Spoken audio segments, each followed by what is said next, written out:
ಏನು ವಿಷ್ಣು, ಇಷ್ಟೊಂದು ಸಂತೋಷವಾಗಿದ್ದೀಯಾ? ಬಾಬಾ, ಸುನಾಮಿ ಬಂದು ಹೋದ್ಮೇಲೂ ಸಾಯದೆ ಜೀವಂತವಾಗಿದ್ರೆ ಸಂತೋಷ ಆಗದೇ ಇರುತ್ತಾ? ಹೇಮ ಆ ನಾಗನಿಗೆ ಎಲ್ಲ ವಿಷಯನೂ ಹೇಳ್ಬಿಟ್ಟಿದ್ಲು. ಅವನು ನಾಗರೂಪಕ್ಕೆ ಬಂದು ಆಮೇಲೆ ಮನುಷ್ಯ ರೂಪಕ್ಕೆ ಬಂದ. ಹಾಗೆ ಬಂದವನು ಹತ್ರಕ್ಕೆ ಬರ್ತಾ ನೀವು ಮಾಡಿರೋ ಕೆಲಸಕ್ಕೆ ನಿಮ್ಮನ್ನು ಸುಮ್ಮನೆ ಬಿಡೋದಿಲ್ಲ ಅಂತೇಳಿ ಆರ್ಭಟಿಸ್ತಿದ್ದ. ಅವನ ಕೋಪ ಆರ್ಭಟನ ನೋಡಿ ಇನ್ನೇನಿವತ್ತು ನಮ್ಮ ಕಥೆನೇ ಮುಗಿದೋಯ್ತು ಅಂತೇಳಿ ನಾವು ಒದರೋದ್ವಿ. ಆದರೆ ಹಾಗೆ ಹತ್ರಕ್ಕೆ ಬಂದವನು ಇದ್ದಕ್ಕಿದ್ದ ಹಾಗೆ ನನ್ನನ್ನು ತಪ್ಪಿಕೊಂಡು ನೀವು ಆ ನಾಗಿಣಿಯನ್ನ ಮನೆಯಿಂದ ಹೊರಗಡೆ ಹಾಕಿ ತುಂಬ ಒಳ್ಳೆ ಕೆಲಸ ಮಾಡಿದಿರಿ ಅಂತಂದ. ನನಗೆ ಹೋದ ಜೀವ ಬಂದ ಹಾಗಾಯ್ತು, ಸಮಾಧಾನ ಆಯ್ತು. ಅನ್ನದ ಋಣ ಮಣ್ಣಿನ ಋಣ ಮುಗಿಯೋವರೆಗೂ ಯಾರೂ ಈ ಭೂಮಿ ಬಿಟ್ಟು ಹೋಗೋದಕ್ಕೆ ಸಾಧ್ಯ ಇಲ್ಲ ವಿಷ್ಣು. ಅದು ನಿಜ ಇರಬಹುದು ಬಾಬಾ, ಆದರೆ ಇದೆಲ್ಲ ಹೇಗಾಯ್ತು ಅನ್ನೋ ಅನುಮಾನ ನನ್ನನ್ನು ಕಾಡ್ತಾ ಇದೆ. ನಿಮ್ಮ ಶಕ್ತಿಯಿಂದ ನಮ್ಮನ್ನೆಲ್ಲ ಕಾಪಾಡಿದ್ರು ಅಥವಾ ಯಾವುದಾದ್ರೂ ನಿಗೂಢ ಶಕ್ತಿ ಕಾಪಾಡ್ತಾ? ಹಾಗೊಂದು ವೇಳೆ ಬೇರೆ ಶಕ್ತಿ ನಮ್ಮನ್ನ ಕಾಪಾಡಿದ್ರೆ ಆ ಶಕ್ತಿ ಯಾವುದು? ನಮ್ಮನ್ನ ಕಾಪಾಡೋದ್ರಿಂದ ಆ ಶಕ್ತಿಗೆ ಆಗುವಂಥ ಲಾಭ ಏನು? ಈ ಅನುಮಾನ ನನಗೆ ಬಗೆಹರಿತಿಲ್ಲ ಬಾಬಾ.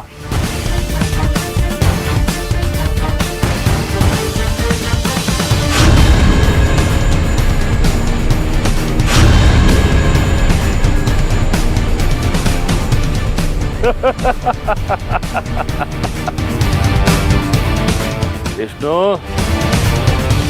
ಆ ಶಕ್ತಿ ಯಾವುದು, ನಿನ್ನನ್ನ ಯಾಕೆ ಕಾಪಾಡ್ತು ಅಂತ ತಿಳ್ಕೊಳ್ಳೋ ಅವಶ್ಯಕತೆ ಆಗಲಿ ಅಗತ್ಯ ಆಗಲಿ ನಿನಗಿಲ್ಲ.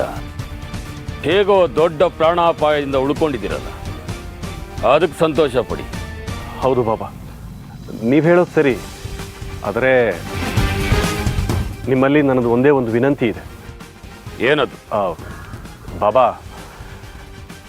ಈ ಅರ್ಜುನನೋ ನಾಗನೊಳಗಿರೋ ನಾಗಮಣಿಯನ್ನ ಹೇಗಾದರೂ ಮಾಡಿ ಹೊರಗಡೆ ತೆಗೆದುಬಿಡಿ. ಆಮೇಲೆ ನಾವು ನೆಮ್ಮದಿಯಾಗಿ ಉಸಿರಾಡಬಹುದು. ಆ ನಾಗನಿಂದ ನಾಗಮಣಿಯನ್ನ ಹೊರಗೆ ತೆಗಿಬೇಕು ಅಂತ ನಿಮಗೆಷ್ಟು ಆಸೆ ಇದೆಯೋ ಅದರ 10ರಷ್ಟು ಆಸೆ ನನಗಿದೆ. ಅದಕ್ಕೆ ಬೇಕಾದ ಸಿದ್ಧತೆಗಳನ್ನ ನಾವೀಗಾಗಲೇ ಮಾಡಿಕೊಂಡಿದ್ದೀವಿ. ಇನ್ನು ಕೆಲವು ಕ್ಷಣಗಳಲ್ಲಿ ಆ ನಾಗದ ಒಳಗಿರೋ ನಾಗಮಣಿ ನಮ್ಮ ಕೈವಶ ಆಗುತ್ತೆ. ಆಗ ನಾಗ ಕೇವಲ ಹಲ್ಲು ಕಿತ್ತಿರೋ ಹಾವಿನ ಥರ ಸಾಮಾನ್ಯ ಮನುಷ್ಯ ಅಷ್ಟೇ.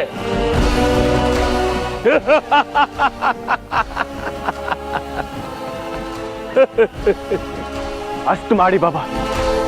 ಆಮೇಲೆ ನಿಮ್ಮ ಸಹಾಯ ಇಲ್ಲದೆ ಇದ್ರು ಆ ನಾಗನ ನಾನೇ ಸಂಹಾರ ಮಾಡ್ತೀನಿ. ಏ ಮೂರ್ಖ, ಯಾರ ಸಂಹಾರ ಆಗ್ಬೇಕು, ಯಾರು ಸಮಾಧಿ ಆಗ್ಬೇಕು ಅಂತ ನಿರ್ಧಾರ ಮಾಡೋದು ಆ ವಿಧಿ. ಸುಮ್ಮನೆ ವ್ಯರ್ಥ ಪ್ರಯತ್ನಕ್ಕೆ ಕೈ ಹಾಕಿ ನಿನ್ನ ಪ್ರಾಣಕ್ಕೆ ಸಂಚಕಾರ ತಂದ್ಕೋಬೇಡ. ಕ್ಷಮಿಸಿ ಬಾಬಾ. ಜೈ ಮಹಾಕಾಲ.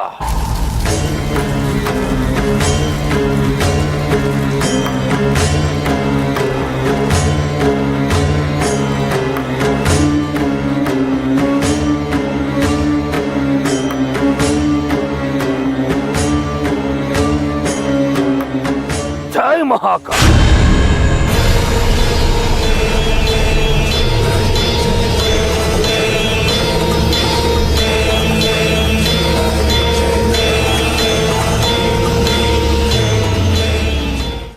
ಅರ್ಜುನು ಅಮೃತನ ಮರ್ತಿದ್ದಾನೆ ಅನ್ಸುತ್ತೆ. ಇಲ್ಲ ಅಂದಿದ್ದಿದ್ರೆ ಅವನು ಆ ರೀತಿ ಮಾತಾಡ್ತಿರ್ಲಿಲ್ಲ. ಇದೇ ಅವಕಾಶನ ನಾನು ಸರಿಯಾಗಿ ಬಳಸ್ಕೋಬೇಕು.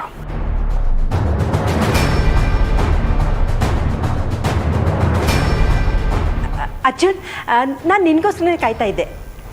ಏನೋ ನನಗೋಸ್ಕರ? ಅಂಬುಜಾ ಇದ್ದಾಳಲ್ಲ, ಅವಳ ಮೊಮ್ಮಗಳು ದೀಕ್ಷಾ ಗೊತ್ತಲ್ವಾ ನಿನಗೆ? ಗೊತ್ತಿಲ್ಲ. ಗೊತ್ತು ಕಣ, ನೀನು ಸುಮಾಸಲ ನೋಡಿದ್ಯಾ. ಗೊತ್ತಿದ್ರೆ ಏನೀಗ? ಅವಳು ಅಮೆರಿಕಾಯಿಂದ ಬರ್ತಾ ಇದ್ದಾಳೆ ಕಣೋ. ಅಜಯ್, ನಿನ್ಗೇನು ತಲೆ ಕೆಟ್ಟಿದ್ಯಾ? ಒಂದಕ್ಕೊಂದು ಸಂಬಂಧನ ಎಲ್ಲರ ಹತ್ರ ಮಾತಾಡ್ತಾ ಇದೆಯಲ್ಲ. ಸಂಬಂಧ ಇರೋದಕ್ಕೆ ಕಣೋ ಮಾತಾಡ್ತಿರೋದು. ಹೇಗಿದ್ರು ಈಗ ಅಮೃತ ನಿನ್ನ ಜೀವನದಿಂದ ದೂರ ಆಗಿದ್ದಾಳಲ್ವಾ, ಅದಕ್ಕೆ ದೀಕ್ಷಾ ನಿಂಗೆ ಹೇಳಿ ಮಾಡಿಸಿ ಜೋಡಿ ಅಂತ. ಅಜ್ಜಿ, ನಿನಗೆ ವಯಸ್ಸಾಗಿದೆ, ಆ ರೀತಿ ನಡ್ಕೊಳ್ಳೋದನ್ನ ಕಲಿ. ಅಲ್ಲ, ನನ್ನನ್ನು ಏನಂತ ಅನ್ಕೊಂಡಿದ್ಯಾ ನೀನು? ಆ ಭಾವನೆಗಳು ಇಲ್ದೇ ಇರೋನು ಅಂತಾನ ಅಥವಾ ಬೇರೆ ಏನಾದ್ರು ಅಂತಾನ? ಅಮೃತ ಅವರು ನನ್ನ ಕಣ್ಣಿಂದ ದೂರ ಆಗಿದ್ದಾರಷ್ಟೇ, ಈ ಪ್ರಪಂಚದಿಂದ ಅಲ್ಲ. ಹಾಗೊಂದು ವೇಳೆ ಆದ್ರೂ ಅವ್ರ ನೆನಪಲ್ಲೇ ನನ್ನ ಜೀವನ ಕಳಿತೀನಿ ಹೊರತು ನನ್ನ ಜೀವನದಲ್ಲಿ ಇನ್ನೊಂದು ಹೆಣ್ಣು ಬರೋದಕ್ಕೆ ಸಾಧ್ಯನೇ ಇಲ್ಲ. ಇನ್ನೊಂದು ಸಲ ಬೇರೆ ಹುಡುಗಿ, ಬೇರೆ ಮದುವೆ ಅಂತ ನನ್ನ ಮುಂದೆ ಏನಾದ್ರೂ ಮಾತು ಎತ್ತಿದ್ರೆ ನಿನ್ನ ಪರಿಸ್ಥಿತಿ ಹೇಗಿರುತ್ತೆ ಅಂತ ನೀನೇ ಊಹೆ ಮಾಡ್ಕೊಳ್ಳೋದಕ್ಕಾಗಲ್ಲ. ಹುಷಾರ್. ಶಬಾಷ್ ಮಗ, ಈ ಮುದುಕಿಗೆ ಸರಿಯಾಗಿ ಮಾಂಜ ಕೊಟ್ಟಿದ್ಯಾ. ಮದುವೆ ಪ್ರೀತಿ ಅನ್ನೋದು ಮಕ್ಕಳಾಟ ಅನ್ಕೊಂಡ್ಬಿಟ್ಟಿದ್ದಾಳೆ ಈ ಮುದುಕಿ. ನಿನ್ನ ಅಮೃತ ಅದಕ್ಕೆ ಪ್ರೀತಿ ಏನು ಅನ್ನೋದು ಈ ಮುದುಕಿಗೆ ಕಲ್ಪನೆನೂ ಮಾಡ್ಕೊಳ್ಳೋದಕ್ಕೆ ಸಾಧ್ಯ ಇಲ್ಲ. ಅಜಯ್, ನೀನಲ್ದೆ ಬೇರೆ ಯಾರಾದ್ರೂ ಈ ಮಾತು ಆಡಿದಿದ್ರೆ ಏನು ಮಾಡ್ತಿದ್ನೋ ನನಗೆ ಗೊತ್ತಿಲ್ಲ. ಅಲ್ಲ ಅಜ್ಜಿ, ಮನೆ ಸೊಸೆ ಮನೆ ಬಿಟ್ಟು ಹೋಗಿ ಇಷ್ಟು ದಿನ ಆಯ್ತು, ಅವಳನ್ನ ಹುಡುಕ್ಬೇಕು ಅನ್ನೋ ಒಂದು ಸಣ್ಣ ಕಾಳಜಿನೂ ಇಲ್ಲದೆ ಈ ರೀತಿ ಮಾತಾಡ್ತಾ ಇದೆಯಲ್ಲ, ನಿನಗೆ ಮನ್ಸಾದ್ರೂ ಹೇಗೆ ಬರುತ್ತೆ ಅಜ್ಜಿ? ಹಾಗಲ್ಲ. ಮಾತಾಡ್ಬೇಡ ನೀನು.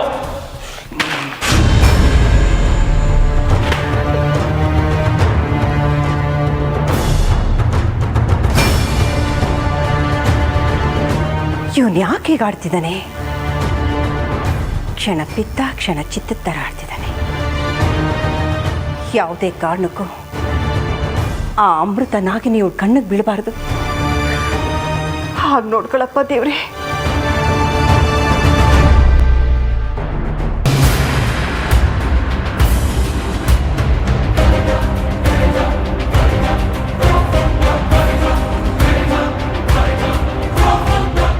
ಅಲ್ವಾ ನಂದ, ಅಮೃತ ಅವ್ರನ್ನ ಎಲ್ಲಿ ಅಂತ ಹುಡ್ಕೋದು ಅಂತಾನೆ ಗೊತ್ತಾಗ್ತಾ ಇಲ್ಲ. ಅವ್ರು ನನ್ನಿಂದ ದೂರ ಆಗಿ 2 ದಿನ ಆಯ್ತು.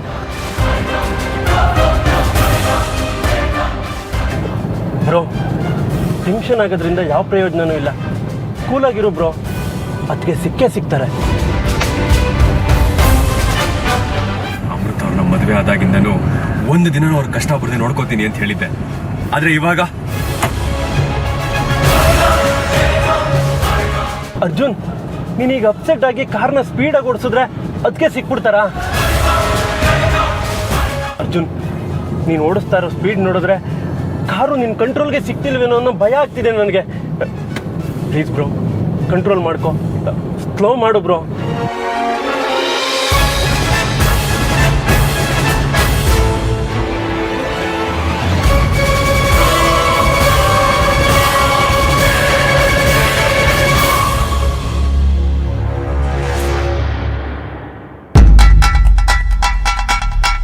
ನಾಗಮಣಿ ಆಕರ್ಷಯಾಮಿ.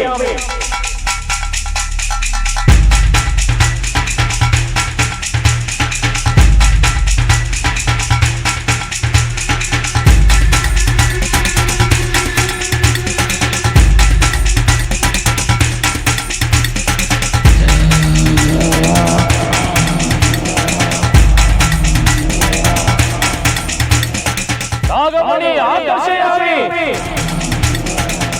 ನಾಗಮಣಿ ಆಕರ್ಷಯಾಮಿ.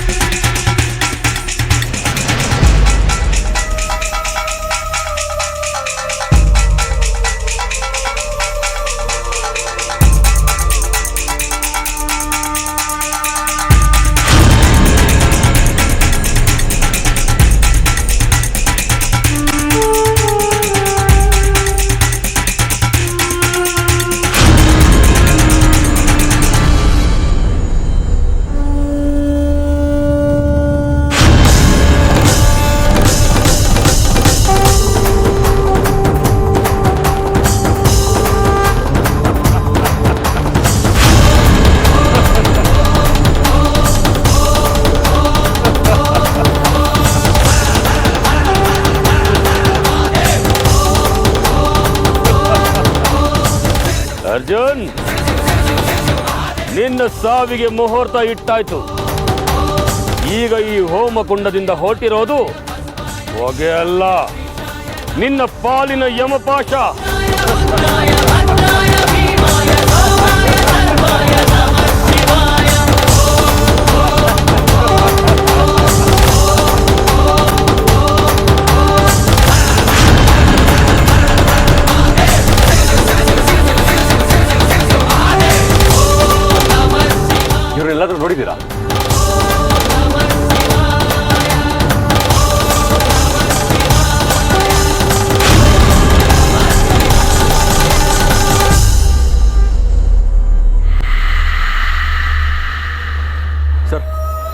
ಫೋಟೋಲಿರೋನೆಲ್ಲರೂ ನೋಡಿದ್ರಾ? ನೋಡಿದೆ ಸರ್. ಎಲ್ಲಿ? Thank you sir.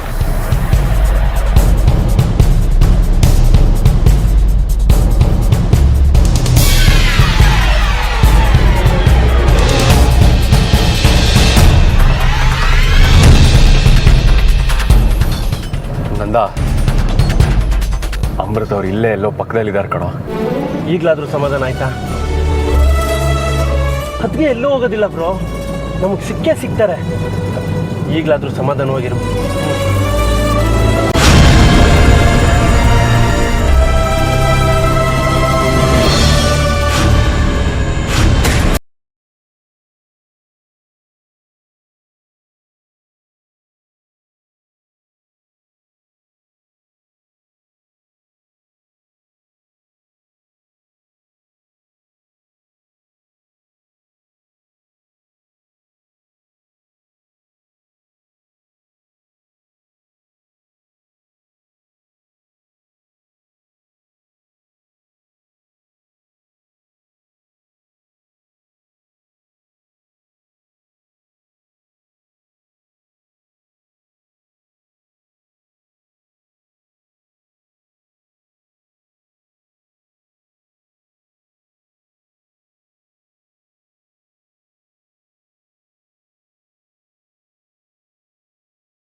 ನಿಮ್ಮ ಫ್ರೆಂಡು ಇವತ್ತಿದೆ ನಿಮ್ಮಿಬ್ಬರಿಗೂ. ಬನ್ರಿ ಸ್ಟೇಷನ್ಗೆ. ಸಾರಿ ಸರ್, ತಪ್ಪು ತಿಳ್ಕೊಬೇಡಿ ಸರ್. ಸರ್, ನಾನಾಗಲಿ ಇವನಾಗಲಿ ಕುಡ್ದಿಲ್ಲ ಸರ್. ಅದೇನಾಯಿತು ಅಂತ ಗೊತ್ತಿಲ್ಲ, ಇದ್ದಕ್ಕಿದ್ದಂಗೆ ತಲೆ ಸುತ್ತಿ ನನ್ನ ಫ್ರೆಂಡು ಸ್ಟೇರಿಂಗ್ ಮೇಲೆ ಬಿದ್ದುಬಿಟ್ಟ ಸರ್. ನೀವು ಹೇಳೋ ಸುಳ್ಳನ್ನ ನಾನು ಸತ್ಯ ಅಂತ ನಂಬೇಕಾ?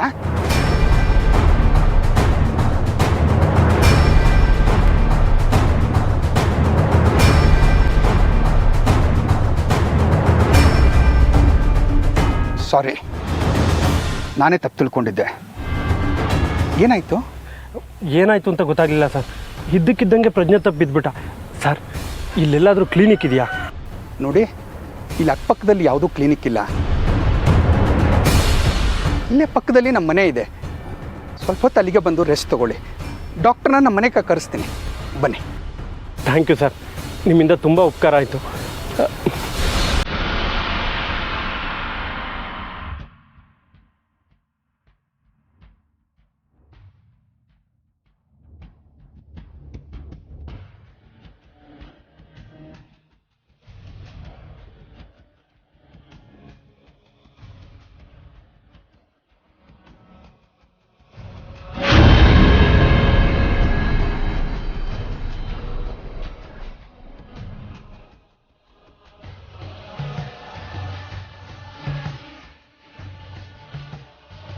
ನಾನು ಅರ್ಜುನ್ ಅವರು ಇಲ್ಲೇ ಎಲ್ಲೋ ಪಕ್ಕದಲ್ಲಿದ್ದಾರೆ ಅಂತ ಅನಿಸ್ತಾ ಇದೆಯಲ್ಲ.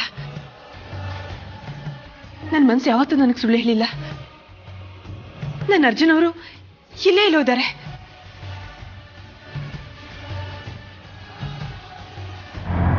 ಅಮೃತ ಅವರೇ, ನೀವೆಲ್ಲೇ ಇದ್ರೂ ನಾನು ನಿಮ್ಮನ್ನ ಹುಡುಕ್ತೀನಿ. ನೀವಿಲ್ಲದೆ ನನಗೆ ಬದುಕೋದಕ್ಕಾಗೋದಿಲ್ಲ.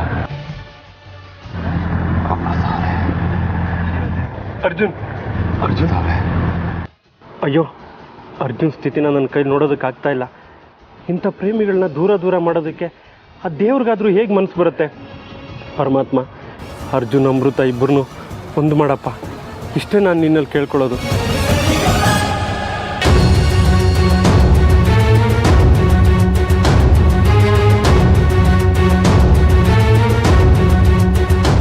ಅರ್ಜುನ್ ಅವರು ಇಲ್ಲಿಗೆ ಬರೋದಕ್ಕೆ ಹೇಗೆ ಸಾಧ್ಯ? ಅವ್ರು ನನ್ನನ್ನು 2 ನಿಮಿಷ ನೋಡದೇ ಇದ್ರೇ ಚಡಪಡಿಸ್ತಾ ಇರ್ತಾರೆ. ಅಂಥದ್ರಲ್ಲಿ ನಾನು ಮನೆಯಿಂದ ಹೊರಗಡೆ ಬಂದು 2 ದಿನ ಆಯಿತು. ಏನು ನನ್ನನ್ನು ಹುಡುಕ್ತಾ ಇರ್ತಾರಾ? ಹಾಗೇನಾದರೂ ಹುಡುಕ್ತಾ ಇಲ್ಲಿಗೆ ಬಂದಿರ್ಬೋದಾ?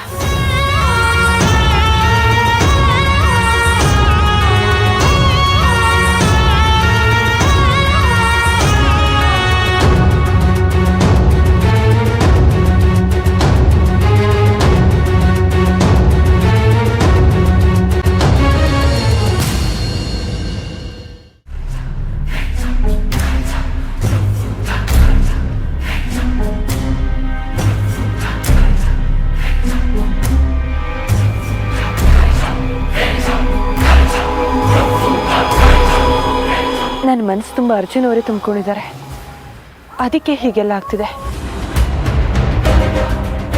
ಹೀಗೆ ಆದರೆ ನಾನು ನಾಗಮಣಿನ ವಶಪಡಿಸ್ಕೊಳ್ಳೋದಕ್ಕಾಗೋದಿಲ್ಲ. ನನ್ನ ಮನಸ್ಸಿನ ಮೇಲೆ ನಾನು ಹಿಡಿತ ಸಾಧಿಸ್ಬೇಕು.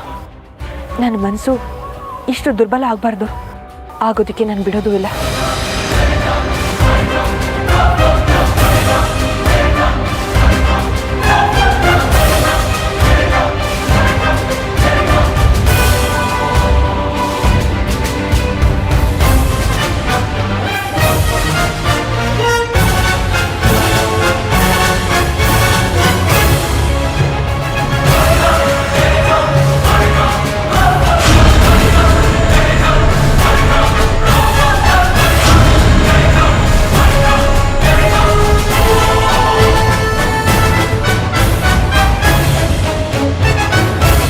ಭೈರವ, ನಮ್ಮ ಪ್ರಯತ್ನ, ನಮ್ಮ ಹೋಮದ ಫಲ ವ್ಯರ್ಥ ಆಗ್ತಾ ಇದೆ. ಅಸಂಭವ. ನಾನು ಮಾಡೋ ಹೋಮ ಆಗ್ಲಿ, ಹೇಳೋ ಮಂತ್ರ ಆಗ್ಲಿ ನಿಷ್ಫಲ ಆಗೋದಕ್ಕೆ ಸಾಧ್ಯನೇ ಇಲ್ಲ. ನಿನ್ನ ನಂಬಿಕೆನೇ ಅಂತಿಮ ಸತ್ಯ ಅಲ್ಲ ಭೈರವ. ಸ್ವಲ್ಪ ಆಕಾಶದ ಕಡೆ ನೋಡು.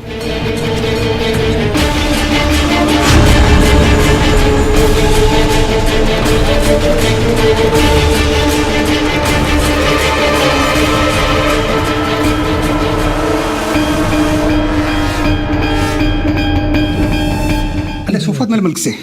ಇಲ್ಲ ಸರ್, ನಾನು ಇಲ್ಲೇ ಮಲಗ್ತೀನಿ.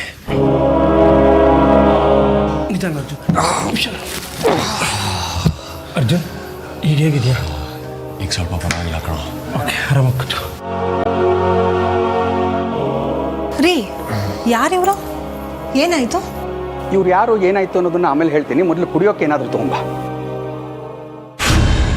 ಅರ್ಜುನ್ ಅವರೇ, ನನಗೆ ಗೊತ್ತು ನಿಮಗೋಸ್ಕರ ನಾನು ಎಷ್ಟು ಚಡಪಡಿಸ್ತಾ ಇದ್ದೀನೋ ನನಗೋಸ್ಕರ ನೀವು ಅಷ್ಟೇ ಚಡಪಡಿಸ್ತಾ ಇರ್ತೀರಾ ಅಂತ. ನೀವು ನನಗೋಸ್ಕರ ಹುಡುಕ್ತಾ ಇರೋ ಜಾಗ ಇರಲ್ಲ, ಕೇಳ್ದಿರೋ ಜನ ಇರಲ್ಲ. ಇದುವರೆಗೂ ನಿಮ್ಮ ಪ್ರೀತಿಯ ಸಿಹಿನ ಅನುಭವಿಸಿದಿನ ಹೊರತು ನಿಮ್ಮ ಪ್ರೀತಿಯ ಕಹಿನ ಅನುಭವಿಸಿಲ್ಲ. ಅದನ್ನು ಅನುಭವಿಸೋಕ್ಕೂ ನನಗಿಷ್ಟ ಇಲ್ಲ. ನಾನು ನಾಗಿಣಿ ಅಂತ ನಿಮಗೆ ಗೊತ್ತಾಗಿ ಹೋದರೆ ನಿಮ್ಮ ಮನಸ್ಸಲ್ಲಿರೋ ಆ ಸಿಹಿಯಾದ ಪ್ರೀತಿ ಎಲ್ಲಿ ನನ್ನ ಪಾಲಿಗೆ ಕಹಿಯಾಗಿ ಹೋಗುತ್ತೋ ಅಂತ ನನ್ನ ಮನಸ್ಸಿಗೆ ಭಯ ಆಗ್ತಿದೆ.